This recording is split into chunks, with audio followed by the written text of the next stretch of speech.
Let me, We already do a lot of cleaning up and everything. what we have, let me kind of lay out what my priorities and thoughts are on this, because I think it's an area that I've emphasized is energy. And of course, I'm on the Energy and Commerce Committee, but I really see energy as one of the major pillars of our economy. And when I look at our economy, I know I talk economy and jobs a lot. And some people say I need to be more sympathetic and feel good in my language, but creating jobs means a lot, because that means people are working and they're supporting families. And frankly, if you're unemployed, jobs is the number one issue. Now, when we look at our economy, I'm going to go macro to micro, because this is a really important issue that you brought up. Macro is, how do we position our economy so that we are competitive in a global economy? What are we going to prioritize? Are we willing to throw away our manufacturing, because that looks like what our policy is in this transition, or not? I don't hear any discussion about the micro or the macro of how we're going to move our economy so that we can remain the most competitive. Because I don't think you can have a truly competitive economy sustainable without manufacturing. Mm-hmm. We can have a lot of high-tech creation, Palo Alto, and that's great, because that ingenuity is what makes America different from the rest of the world. But where people are going to work is in the making of that technology into reality, useful in daily life. You need energy to do that. 2 minutes. And she's, thank you. Into the micro, you have to start breaking it down into tax reform, education reform, and energy independence. I don't think that we can have as healthy and robust of an economy if 60% of our fuel costs or our fuel has to come from a foreign country. Mm-hmm. Yeah. And especially when we can have resources here. And so my mindset in this, I think it's important that you understand my philosophy. So when I'm looking at some of these energy independence is, to me, one of the top 3 issues that impact our future of this country. Yes. And I think it's that high on my priority list. And I didn't necessarily say alternative energies just for the sake of being clean energies. I'm talking energy independence. And I've had to keep teaching my staff, because they keep saying, well, you're the biofuels guy. No, I'm the energy independence guy. Biofuels is a sliver of the overall answer. So I do support fuels like that, because I believe that they can be part of an ultimate portfolio where we can be in control. And you talked about ethanol. Here's my prediction about ethanol. It's going to transition away from grain and corn. To some extent, it'll stay there from some part. But just like there was a newspaper article in the World Herald about University of Nebraska now doing a study on algae, ethanol from algae, biofuels from algae. As weird as that sounds, it's being done today on the West Coast. And you can just have these large lakes where you just harvest, or not large lakes, but skunk ponds, and turn it into fuel. You can use it for a biodiesel or auto fuel. Those are the kind of things that we can do here to supplement the base fuels.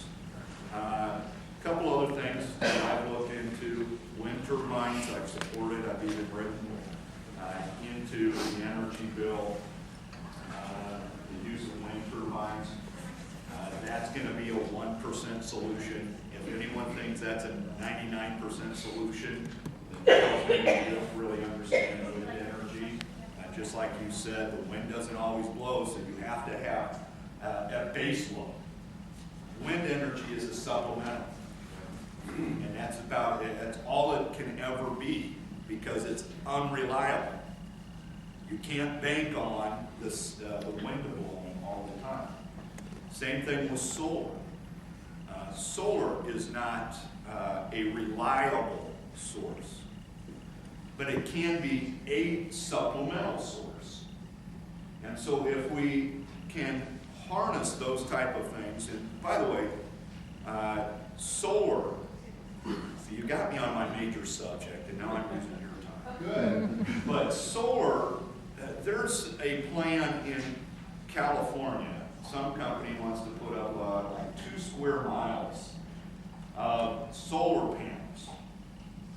And they have been sued to stop that. And by the way, who sued them? The environmentalists, the Sierra Club of California, along with a whole list of environmental groups. So the environmental groups tout solar as the answer and then sue when you use it. But here's how its use is, where this is really, if solar is going to come in as a supplemental, and even wind, it's going to be done on premises. It's that you design a building like this auditorium and this building here, and you design it where you can implement solar panels into the design of the building. And they're on nice summer days. Maybe you can generate 2 to 3% of your own electricity that you don't draw off of the grid.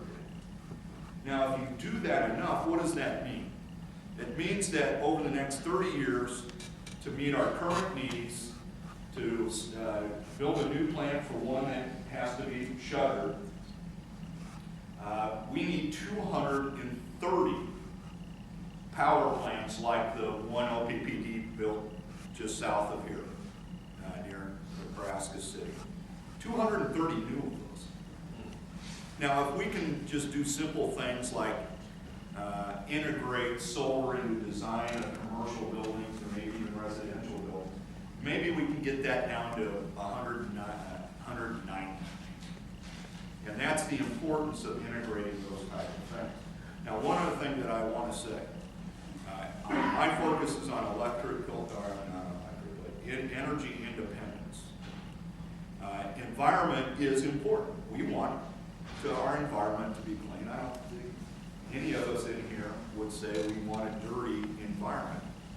It seems odd to me that the cleanest electricity comes from nuclear power. Exactly. There's 0 emissions, 0 CO2 emitted. But yet, on the environmental side, that's taboo.